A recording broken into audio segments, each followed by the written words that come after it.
All right, welcome back to lesson 3 of our marriage, building a marriage God's way lesson series. And so we've already covered some of the pitfalls and the do's and don'ts of communication. We then, in lesson 2, we talked about the the right way and the wrong way to deal with conflict.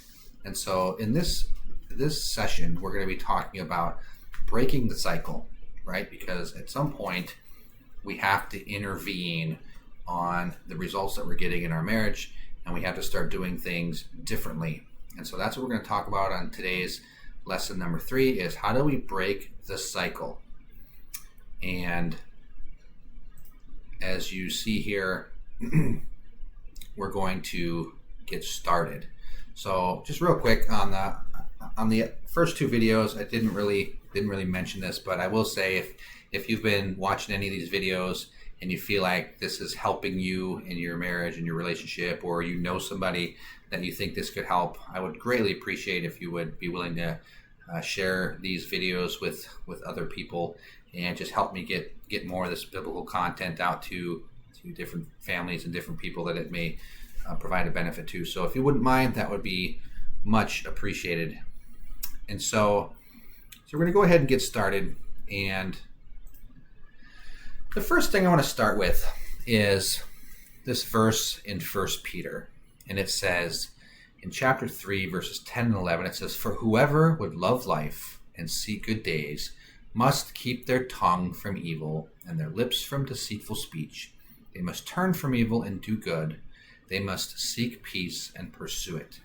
And one of the things that I love about this verse is the word seek and pursue, right? So we have 2 words there that really kind of imply a chasing after. And that's really the idea here in this verse, is not just a casual approach to, controlling our tongues, or to, monitoring and managing our speech, or this, the idea of turning from evil and do good, but it's about seeking it and pursuing it. And that has this idea of a chase. We are going after it. And there's this quote that I came across some years back. I forget who said it, but it really stuck with me. And it says, "Nothing in your life will change until you change something that you do daily." And that's so true. It's been so true of me in my life. I've been somebody with great intentions and big hopes and big dreams. And at the same time, I've gone through long stretches in my life where nothing really changed. And, the reason that was the case is because I wasn't actually taking any steps to do anything different. It was just wishful thinking and optimism, and this kind of like, man, if something could just kind of go my way. And it really was more of a passive approach to, hoping things would change without taking control or, taking the ownership to really go after it and pursue the change that I was hoping for. And so I really love this verse. And so then we come to the idea of intentionality with our communication, with our relationships. And this is a big deal, because nothing in your relationship will accidentally become better while you ignore the problem. And I tell you what, I wasted a lot of years just hoping that something would get better while I ignored the problem, wishing things would change, wishing, this would be different and that would be different and this would just stop and quit. And yet I wasn't doing anything different. I was kind of an ostrich. And there's a lot that's built in to the idea of intentionality. And we're all very familiar with that word, intentionality. Yeah, I mean to do something on purpose. But if you really just kind of pause with me and think through this, and, the idea of intentionality is it assumes a thoughtful consideration has been given to the matter, right? Because unless we're thinking through something, we're not going to be able to really be intentional, right? Because once again, intention is not something that's kind of happenstance and it just sort of went our way. Things just kind of fell into place type of a feeling to it. It really takes the idea of, I've considered this, I've thought it through, I've contemplated it, And now I'm going to, based on my consideration, I'm going to take some steps in that vein of activity. And so you see this idea that it assumes a purposeful action has been identified, and it assumes that the outcome from those actions has been weighed and considered. And it assumes that there is an underlying understanding to the impact that the inputs will have on the results. And rest assured, our relationships are absolutely the result of the inputs that we are putting into it, and whether good or bad. And so there has to be this deeper understanding and consideration of what's the current state of my relationship, where, or I should say, why have I gotten to this place, and what am I going to have to do to start getting a different result. And I really hope that session 1 and session 2, if you've taken the time to watch those first, which I would encourage you to do, but if I've watched those and I've gotten some of these ideas and these tips and principles that I can put into place in my relationship, now I have to make a choice about the intentionality with which I'm going to implement those steps. And all of us, wherever we find ourselves, doesn't really matter at what state you find your relationship, we have to all ask ourselves if intentionality is the characteristic that is embodied in our relationships and in our communication efforts. So just something to consider. I would encourage you and your spouse to have a heart-to-heart conversation about, are we intentional about making change, and what that's going to look like. All right, moving on. So Proverbs 15:28 says, "The heart of the righteous ponders how to answer, but the mouth of the wicked pours out evil things." And I very well could have included this verse in our lesson 2, where we talked about the right way and the wrong way to deal with conflict, because obviously just word vomiting in an argument is certainly not going to be helpful. But I wanted to include it in lesson 3 because I think the first half of this verse really plays more into this idea of thoughtful consideration, not just about how to answer in a particular conversation, but about the overall plan of action that we're putting into place in our, recovery strategy, for lack of a better word. If your marriage is struggling, and maybe it's not, maybe you're not coming from a place of struggle, maybe you're coming from a place of, just things are okay and you'd like them to be better, right? And if that's you, then this is still going to apply, because it takes some thoughtful consideration to kind of map out what is it going to take based on what we're learning to start getting a different result. And so I would encourage you, once again, to do some self-reflection. And, if you're able to have an open and honest conversation with your spouse without things getting, a little bit uncomfortable, then I would encourage you to have these conversations with one another about, hey, does consideration of my actions and my words and our marriage plan, does that define me? And is that a picture of how we approach our relationship? And if not, then let's get intentional about making it so. All right, so when you think about the mental approach to communication, right?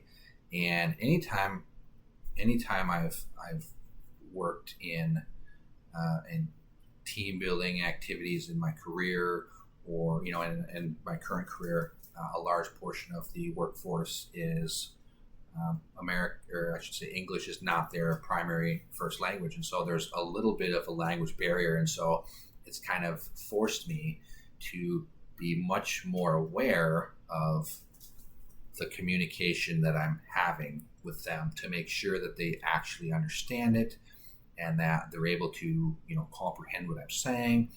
And I feel like the ownership on that scenario of communication really falls on me to make sure I effectively communicate, instead of on them to make sure that they're actively listening.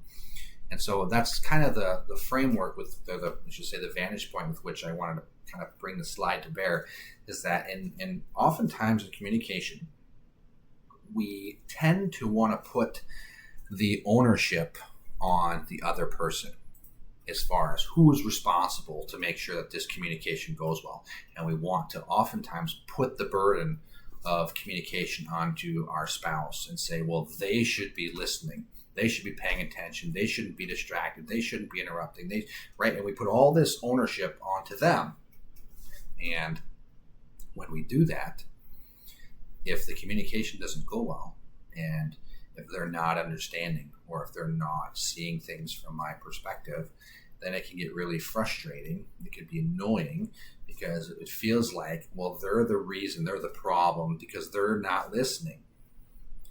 And once again, it makes you feel like giving up. We kind of covered some of the internal dialogue that can happen during these types of situations where you can feel hopeless. It feels like the outcome is out of your control, and all those types of dynamics are going on.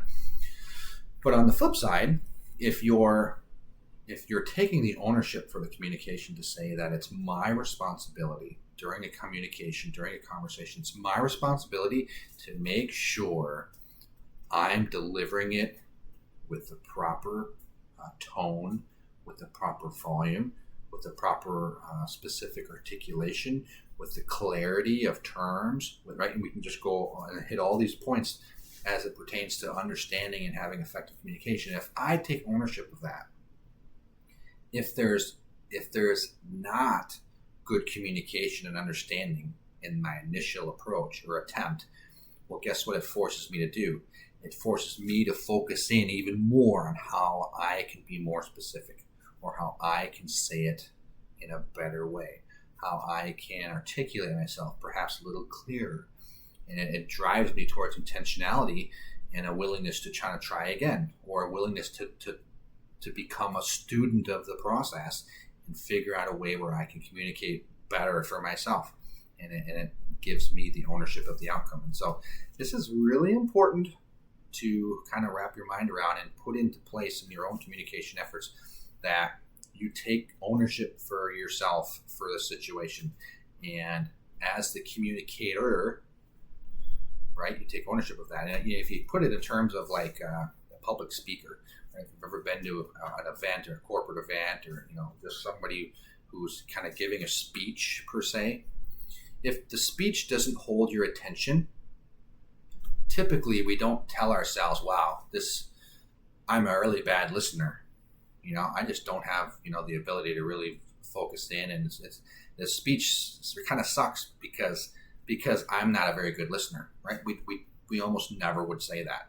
We would typically say, well, the presenter, the speaker, is doing a poor job of communicating. He's doing a poor job of holding my attention. He's doing a poor job of articulating in an interesting way, or whatever we might say. Right? And so we tend to put all the onus on the communicator instead of the communicatee, so to speak. And it's the same in our marriages. We need to take ownership of the communication as if we're the public speaker and we're trying to capture the attention, hold the interest, and effectively deliver the message that we're trying to deliver.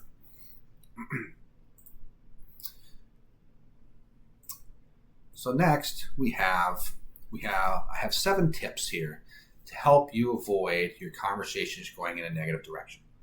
And so I know this is small print. I apologize.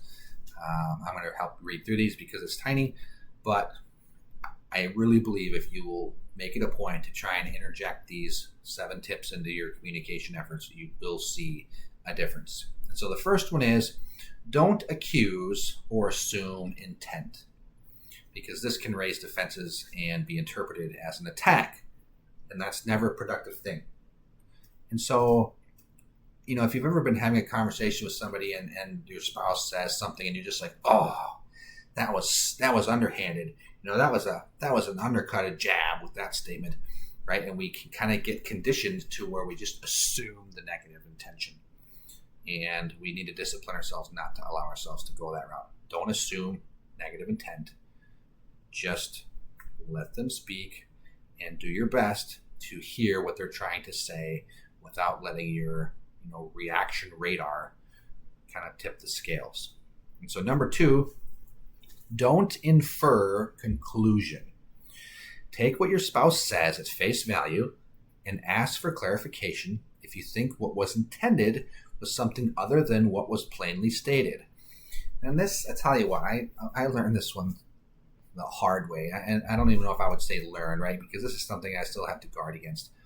But it's not uncommon for my wife to be telling me things, and it's like I'm kind of like 10 words ahead of her in her own conversation, where I feel like I know where this is going. I know what she's going to say. I know where she's trying to get, the point she's going to make.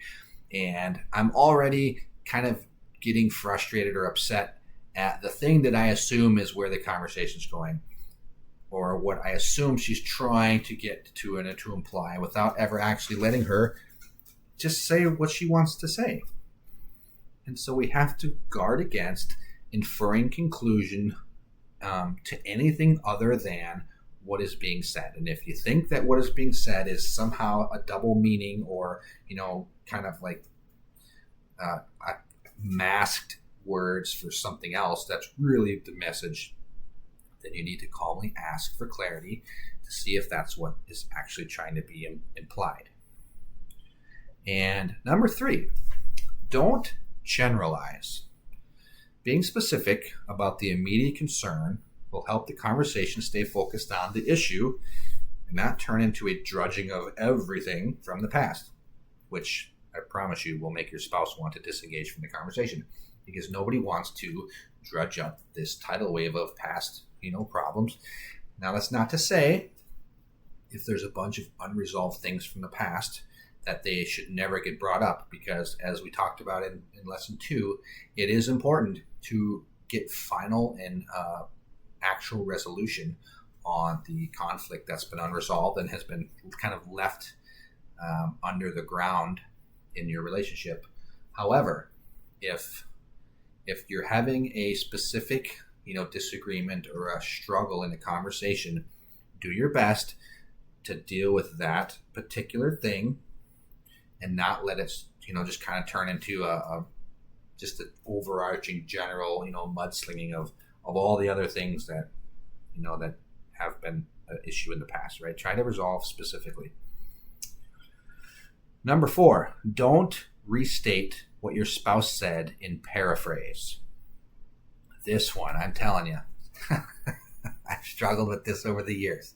This can derail the point and cause a conversation to become focused on the "that's not what I said" type of words instead of the main issue. And so, if your spouse is saying something and they're trying to articulate a point, and then 5 minutes later you just kind of like paraphrase back, "Well, you said such and such and such," but you say it different than what they said, or maybe you're using a word that's a little bit more emphatic or a little bit more derogatory than the word that they used, then all of a sudden we're no longer talking about the issue, and now that person's going to defend themselves because now they think that you're restating it in a more exaggerated way than what they meant it as or what they said it as. And so now they're going to defend and say, "Well, I didn't say that. This is what I said." And now and you're just totally in the weeds. And you're not even talking about the thing anymore because you're not articulating specifically. So do not restate in paraphrase. If your spouse says something specifically, then deal with it in its specificity. Number 5, don't assign a characteristic to them that they are being, and then fill in the blank. Or even what they said was mean, rude, manipulative. And the reason I say this is because this creates a defensiveness and causes the conversation to shift to whether or not what was said was actually how you describe it. And what I mean is, when if your spouse says something and you don't particularly like what they said, if you come back and say, "Well, now you're just being rude." Okay, well, that's an accusation that they're being rude, and it's going to immediately derail the conversation, because now they're going to probably come back with, "That's not rude. How is that rude? You said such and such and such. That's rude." And all of a sudden we're off into the races, talking about stuff that has nothing to do with what the actual issue is. And so do your best not to characterize what they're saying or how they're saying it, and trying to categorize it as a certain thing, because it's very possible for your spouse to say something and they're not, their intentions should not be what you're judging, right? What should be discussed is what are the specific things being said and, trying to stay on point. And so as soon as you start trying to be the judge of intention or the judge of what is or is not manipulative, rude, or mean, or angry, you're going to find yourself way off track. So, number 6, articulate why what they are saying is a problem or why it is making you feel the way you are feeling, right? What is going on in your mind when you are listening to them? And this is another important detail, and I promise you, all of these points I'm covering, they're kind of specific and nuanced for a reason, because it is the tiny little details that will throw you off track. And I'm trying to give you guys some insights into these little nuances that, once again, I've been derailed over and over and over for every one of these things in the past. And I'm trying to point them out to you so that you don't fall into the same trap of getting derailed for these same reasons. But if what your spouse is saying is making you feel angry, or if it's making you feel hurt or dismissed or, undervalued, or any of those feelings that's going on, it's very important that you speak in terms of how you're feeling and why you're feeling it, right? And the right way to say this is not to say, well, you're being rude, and so I feel bad because you're being rude. Because once again, that's just an accusation, right? A more effective way to say this would be something like this. When you tell me that you thought I was rude, it makes me feel defensive. And so now I'm struggling to hear you because your statement about me being rude is putting me on the defensive, right? That's a far more effective articulation of why you're struggling with what they're saying. And it's just an honest description of what's going on in your head. And hopefully it's going to help them recognize, yeah, you know what? Me accusing you of being rude was probably not the best thing to say. I'm not trying to put you on the defensive. Let me restate that. Or maybe they'll even say, look, I'm sorry for saying you're rude. I shouldn't throw characteristics your way. Let me restate, right? And then you can kind of get back on track. And so if you can try to focus on why what they're saying is making you feel a certain way, and do it in a way that's not an accusation back to them, but do it in a way that explains, I don't like the way you're saying that. Not because I disagree with your words, but the tone and the volume with which you're saying it is making me feel uncomfortable. I'm getting uncomfortable because I feel like you're starting to yell and getting angry, and I'm really uncomfortable when I feel like you're yelling and angry. And all of a sudden, they can recognize what is starting to derail the conversation. All right, lastly, number 7, practice the when you say this, I hear this method. And I don't know if you remember in the last session, number 2, I talked about how some things can be said in one way with a certain intent, but then what the person actually hears is something totally different. And so this is why it could be really helpful to kind of clear up the wrong conclusions or takeaways by kind of saying, look, when you tell me to calm down, it makes me feel like you're dismissing my concerns, right? That would be a way to kind of implement this number 7. You're trying to help them understand that although this is the words you're saying, this is kind of the takeaway that I'm getting. Is that what you're trying to imply? Or do you understand kind of what that's doing to me when you say that, so that you can get some clarity? And this is one of the things that I used to struggle with my wife as well, because there was certain words that my wife would say that kind of bothered me. And she would say things, I'm trying to remember exactly which one it was. She would say things like, I just wish you would care. I wish you cared about such and such and such. Right. And that bothered me because in my mind, you're implying that I don't care about you. And so at one point we actually had to have a conversation, and I told her, look, when you tell me that you wish I cared, it's upsetting to me because the implication is you're accusing me that I don't care. And she never really understood it that way or kind of recognized that that would be my takeaway. And so that kind of helped us work through that. She stopped saying that as a way of communicating how she was feeling. And the little nuances, once again, can be a big difference maker. All right. Hopefully we didn't get bogged down there too much. I know there's a lot of information there, but I promise you, if you can just take your time and just really contemplate, once again, with that intentional mindset about how these 7 points, kind of come to fruition or come to bear in your own conversations, I think you will recognize that these things happen a lot more often than you realize. All right.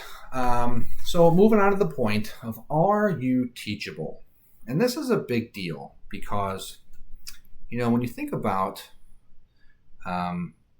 any situation, if you've ever trained somebody, I know myself, being in management in my career, there's been lots of times when I've had to train people or teach people things or teach leadership, sessions and development type stuff. And whenever somebody says, oh yeah, I know. Yeah, I know. Yeah, I know. Just a little clue into my mindset, that irritates me, because what that tells me is they're not actually listening. They're just, before I even hardly get it out of my mouth, they're just telling me that they know it already, in which case they're not going to learn anything, because as soon as you start assuming you know it all already, you're no longer listening to learn. And so you kind of turn off your learning ear and you've turned on your I already know this ear. And so you're going to end up not really getting much from it. And so I would encourage you with your spouse to kind of have an evaluation of yourself, which is, am I teachable? Am I willing to consider that there's principles or there's things about communication in my marriage that I need to learn? Because if you can get yourself to that point mentally, the rest of this content is going to serve you far better. And so Proverbs 15:5 says, a fool despises a father's instruction, but he who receives correction is prudent or wise. Proverbs 12:1 says, whoever loves instruction loves knowledge, but he who hates correction is stupid. And do me a favor, don't throw this verse in each other's faces, accusing one another of being stupid because you believe that they're not loving instruction. That's not going to help you. But the old adage, we don't know what we don't know, is so true. And obviously everybody comes to the table with a certain amount of experience or knowledge or insight, whatever words you want to hang on that, right? We all come to the table and to our relationships with what we know. But all of us also have no idea all the things that we have yet to learn because we have yet to learn them. So when we recognize that there could very well be a vast array of information and knowledge and insights that we have yet to discover, it puts us in a much more humble and teachable mindset. Be willing to admit you could possibly be wrong or not understanding and still operating from a place of not having learned everything you need to know yet to be effective at communication. And so an important principle to remember is that just like spiritual growth is necessary in our walk with the Lord, personal growth is necessary in our relationships with our spouse, because none of us have already attained to the best possible version of ourselves, right? It's just not the case. And I hope you would agree in your own life that the person you're going to be a year from now, 6 months from now, maybe 6 years from now, hopefully it's not going to be the same person you are today, right? The idea is that you develop and that you learn and that you become more disciplined and have better intuition and a better recognition of the things that are going on, and you learn your spouse better, and all these dynamics that should be continually growing. And when we fall into the trap of this mindset, which is like, well, I am who I am, accept me or don't. Well, that's the wrong attitude to have, because what that does is it sets the stage with the idea that you're not going to change. You're not going to learn. You're not going to improve. You're not going to seek any kind of insights or change outside of yourself to become a better version of yourself, and that your spouse is just supposed to accept the level of person that you are today with zero expectation that you ever become a better version of yourself. That's a terrible perspective. And I understand that there's this idea that, a person is supposed to love us, our spouse is supposed to love us as we are, but we are not supposed to stay that way for the rest of our lives. We ought to be changing and growing and hopefully becoming more lovable by our spouse. So keep that in mind. Keep an attitude of learning. All right. The next slide is, what are you working on? Now, if I were to ask this in a, if I was sitting down with you as a client, imagine this. I'm counseling you, we're doing marriage counseling, and I ask you, what are you working on in your marriage, right? Could you give me an answer? Could you give me an answer? And a lot of times, people don't have an answer for that question. And part of the reason why they don't have an answer is because, one, they don't really know where to start. They either don't have a plan because they don't know where to start, or they have never really turned their relationship into something that's intentional, right? And so you got to get busy on finding some intentionality. But the first part is, why are you working on it? And I remember a time when I was trying to lose weight, which quite honestly happens about every couple years. However, on this one particular time, I had this dream of mine that I was going to go become a motivational speaker. And at the time, I was overweight, and I thought to myself, man, I can't go, be a motivational speaker if I'm, somebody who's overweight and, clearly unhealthy, and, I got to practice what I preach. And so I decided that I was going to go on a diet, and I was going to start exercising, I was going to get healthy. And I was so excited about this idea that I was going to become a motivational speaker. And my desire to become a motivational speaker was so intense, and it just was kind of all consuming at that period in time in my life, to the point where losing weight was the easiest thing I had ever done. It was so easy, because when the thoughts of, caving in on my cravings, or the thoughts of, having to go work out, being so drudging and all, it wasn't, because this idea of what I wanted to accomplish just carried me, and I dropped weight like I had never dropped before. I think I ended up losing like 35 pounds in like 8 weeks or something. It was so easy. It felt so easy. And ironically, over time, some things happened in my life, and eventually, over those handful of months, I kind of lost focus on my vision of being a motivational speaker. And guess what happened? My desire to stay the course on my diet started to wane, and all of a sudden, I found myself not being quite as diligent.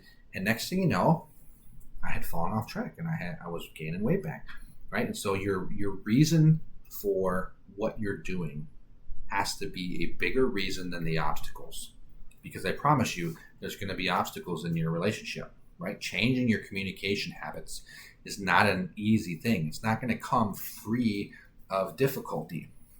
But if your reason for it, if your vision for what your marriage can be supersedes the prospect of the difficulty, it's not going to matter. You will just continue to push through and chase after your intentional, goals and dreams. And so, once again, asking the question, what is your plan? right? And this has to be tangible. And hopefully you've been listening to this and not reading ahead on my slide, but this is an important detail because I know giving, and the reason I use this example is because I am not somebody who naturally gives words of affirmation. It's just not my love language, and it is my wife's love language. And so we would get into these conversations where, she would tell me how she doesn't feel very valued, and she just wishes that I would, be more affirming and use my words more intentionally to build her up. And there was a point in time when I would just get, kind of tuned out on that because it seemed like something that got brought up, pretty regularly because I seemingly just never could quite kind of get it to happen to the degree that made her feel like her sail was full and her, gas tank was full. And so I would say things like, I'll try to, I'm sorry, I haven't done a good job. I'll try to do better. Right? And that sounds nice at first, right? I'll try to do better. That sounds nice. But what does try to do better actually mean? Because if you're trying to do better, in what way is your spouse supposed to recognize that you're trying to do better? How are they going to know that you're trying to do better? Right? Is there something specific that is going to give them indications that you're trying to do better? And so I had to, eventually I figured out with my wife's help that I had to be more specific. How am I going to provide better affirmations?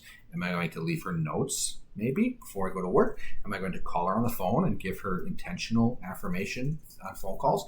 Am I going to, think carefully about my wife's qualities and then intentionally, give her feedback about those qualities, in an affirming manner, right? What am I going to do to actually do better? Because saying I'm going to try to do better is just an empty phrase that is going to lead you to nowhere. Because try to do better there's nothing tangible about it that can then prompt us to actually do better. So when you're working on your relationship or when you're working on yourself within your relationship, you have to give yourself tangible things. Jumped ahead there. So that takes us to slide number 9, which is what do you affirm? And I'm telling you what, this is probably one of the biggest lessons that I hope you take away from this, because especially if your spouse is somebody who needs words of affirmation, then this is going to be incredibly important to you. And it's been important to me. And I found this true, not just in my marriage, but also in my work. When you think about what is it that you value about your spouse, what is it that you affirm to them that you value, you have to seek to affirm personal attributes of your spouse and not just things or the actions that they do.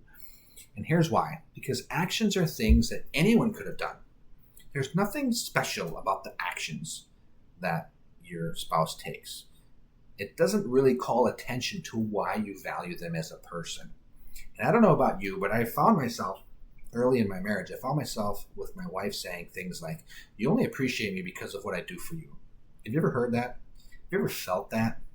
That I'm only valued because of what I do for the house, or I'm only valued because, the maybe the income that I bring home, or whatever it is, right? And that can be a can of worms. But if you've ever felt that way, or if your spouse has ever said something sort of along those lines, it's probably because you tend to focus on the thing that they do instead of who they are.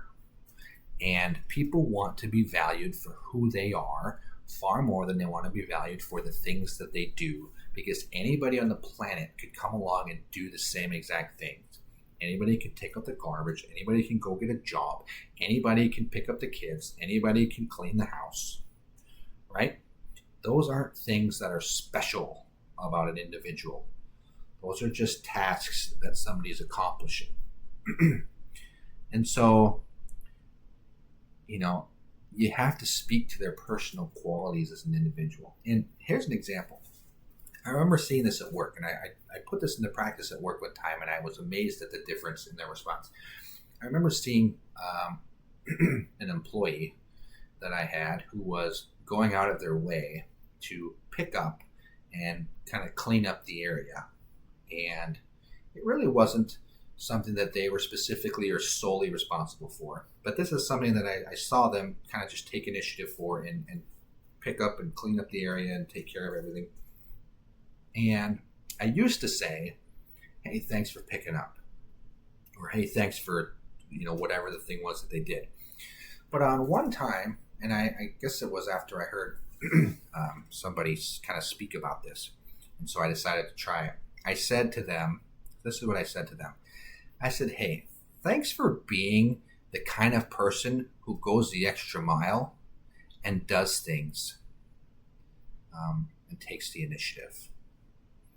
But because I said it in a way that made it about the kind of person that they were, instead of just saying, thanks for the task that you did, it was far more meaningful to them. And they had a way better response. And they were like, wow, I really appreciate that you noticed that, because I really do try to be the kind of person who takes initiative and, doesn't wait for somebody to tell me to do things. And so I appreciate that you noticed. Right? And it was a totally different thing than just, hey, thanks for picking up the garbage. Because anybody could pick up the garbage. But I wanted them to know that I appreciated that they were the kind of person who would. And that's a big difference. All right, so the bad outweighs the good. And I hate to say that so bluntly, but this is really the case. And I remember teaching a class at my job, and I was doing a class on kind of building culture and leadership. And I remember asking the group that I was training, I said, how long do you remember a compliment? If somebody gives you a compliment, how long does that kind of stick in your mind and carry you into the future? And some people were like, well, it really lifts me up for that day. Maybe I might even remember it for a couple of days. I'll think about it maybe a couple of days. But then I asked the question, how long does an insult or something bad that somebody says about you, how long does that stick in your mind? And people were like, oh, that sticks in my mind for weeks. That might stick in my mind for months. And I wanted them to recognize that we're not making even trades when we're exchanging negative interactions and positive interactions. Because the negative interactions, the negative things we say, the harsh words we use, the sharp tones, like all those things, they have a far more lasting impact than the positive things that we do or that we say. And I remember thinking to myself in my marriage in times past, man, it feels like the nice things that I say, when I do try to give affirmation or when I try to give a compliment, like it just wears off so quick. Just like the very next day, it's like my wife needs affirmations again. And it didn't dawn on me, it's because we're not making even trades. And unfortunately, at that time in my life, I was making a lot of bad trades. And then I didn't understand why the bad outweighed the good. And it's because it's not an even trade. I have to apologize for the spelling on this slide.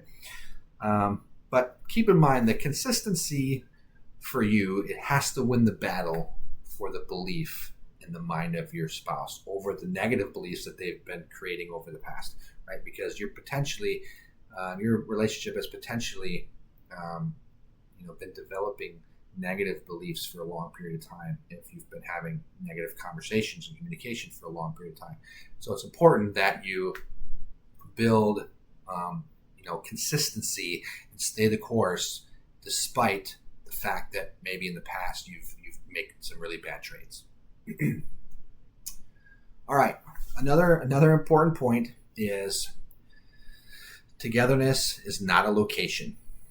And I'll tell you what, this is one that I never really got for a long time because I'm somebody who I'm perfectly content to just be doing something kind of shoulder to shoulder. And I think that's one of the love languages, time spent, right? It's just like if we're watching TV, it's ironically because I have watching TV here as a non-connecting activity. But for me, I was fine with that.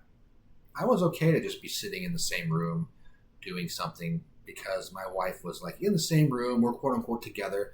But guess what? My wife does not feel like we're connecting when that happens. My wife needs connection on a deeper level. And so I'm going to give you some pointers here that are things that I've had to work through and learn from my wife. And here's some things. Here's some connection activities or topics that are positive, right? Discussing your ambitions, right? And oftentimes, as we go through this list, we're going to talk about them from the terms of what your spouse has. What are your spouse's ambitions? Do you know? Do you know what your spouse's ambitions are? Do you know what their hopes and dreams are for the future? Or are you too preoccupied with chasing your own? Right? Take the time to ask, hey, where do you see yourself in a year? Where do you see yourself in 5 years? How can I help you accomplish what you want to accomplish? Right? Inquiring about one another.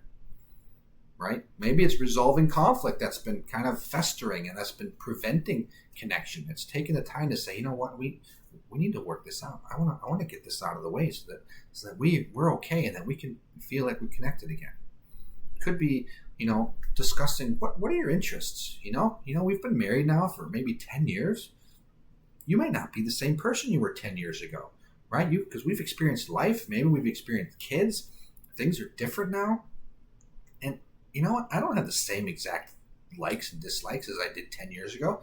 So it's that kind of learning, inquiring mind mentality, right? Those are all things, that are important. And so thinking again about, what are each other's interests? What's going on in each other's lives? Hey, what's going on for you? What's new with you, right? Because a lot of times we get busy in the rat race of home to work, take the kids to school, drop the kids off, pick them back up, do the homework, right? Pay the bills, mow the grass, all the things that have to get done. And we lose sight of connecting. And I'm not just talking about being in the same room. I'm talking about connecting on a level where you feel close. And like I said, as before, watching TV, although for me, I'm okay with it, right? That doesn't connect with my wife, right? Being on my phone, browsing social media, looking at everybody else's lives, that doesn't connect. That doesn't help you and your spouse connect. Or just being so over-focused and overemphasizing yourself, right?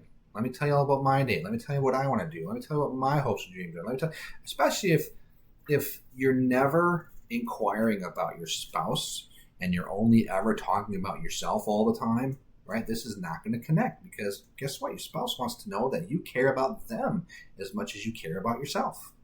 And so an overemphasis on self at the expense of, a non-emphasis on your spouse is going to, hinder connection. And then once again, ignoring conflict, this is going to not result in connection. And so what you're after is a togetherness, a feeling of like, hey, you know what? We're in this life together. I'm on your team and you're on my team, and we're working together in this life. And, lastly, start today. Don't wait. Why would you wait? What's preventing you from getting started? Now, you might be thinking, well, my spouse this, my spouse that, or I've got this big project at work and I just don't have the bandwidth, I don't have the time, I can't focus on that right now. Or, the kids are little, it's just so demanding to, the babies, just getting started, or the baby's teething, and oh my word, there's just so much, we just don't have the ability to focus on this right now.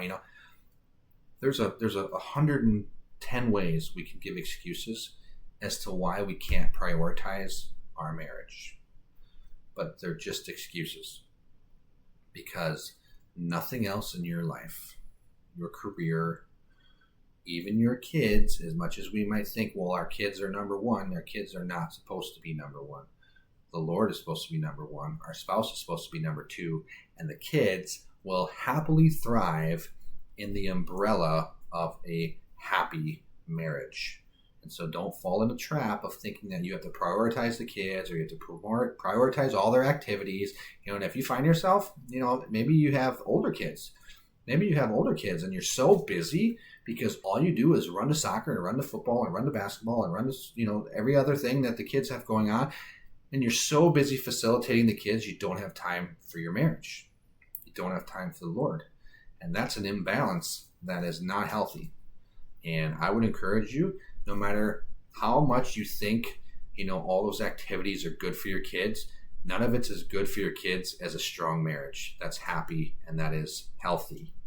And so do not substitute chasing around for your kids over prioritizing a healthy, and effective communication within your marriage. So I know this was a little bit, a few slides less probably than some of the other lessons, but I just feel like, we packed a lot of content into this number of slides. And once again, this comes down to intentionality, right? Because I guarantee you, there's no way you're going to take everything you just learned and everything you just heard and properly put it into practice without having to go back, right? Go back and look at some of those slides and understand, where are you struggling? Where is your wife struggling, right? What part of breaking this cycle? Where do you need to intervene in your marriage? Where do you need to intervene in your communication efforts and, do something different? So I hope you found this valuable. And once again, if you, would be so kind to share this with people that share this with anybody you think would be, benefiting from these lessons and these principles. And, if you would be so kind as to maybe even subscribe and share this channel with others, that would be much appreciated. So have a blessed night, and I'll see you next time when we cover the last session in our series, which will be lesson 4. Take care. God bless.